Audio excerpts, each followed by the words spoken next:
at noon. The prosecution presenting its case against the man accused of choking and killing his Grand Rapids mother of 5, Latrice Maze. Jaleel Hoskins allegedly killed his girlfriend Latrice and put her body in a dumpster. And 24-Hour News 8's Amanda Jarrett has been in the courtroom all morning. So Amanda, a lot came out about this case in that preliminary hearing back in May. What's happened in the trial so far? Well, we just stepped out of the courtroom, Brett, and in there we heard from one of Jaleel Hoskins' childhood friends who was testifying about a night at the Elks Club back in February. Now, here's why that night's important. It was nearly a month before Latrice Maze's murder. Now, we've heard from Kenneth Harris, the father of 2 of Latrice Maze's children, who says that's the night Hoskins stabbed him outside the Elks Club. Now, again, here's why that's important. We heard from the prosecution this morning in opening arguments.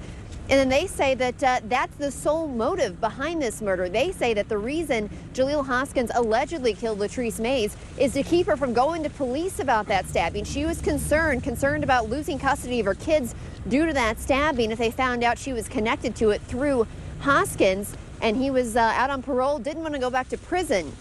Now, we didn't hear from the defense in opening arguments this morning, but the prosecution did lay out a very detailed timeline. They say on March 19th, the day Latrice Maze was killed, at 8 o'clock that morning, she and Hoskins took her 7-year-old daughter to school. 2 hours later, Latrice Maze called police on a domestic disturbance, saying Hoskins was coming after her with a box cutter. Police showed up at the house. They left within about 50 minutes. And shortly after, prosecution says Hoskins choked Latrice Maze and dumped her body in a dumpster at a nearby friend's apartment building. This is where her body ended up and will stay forever, mixed with the rest of the trash.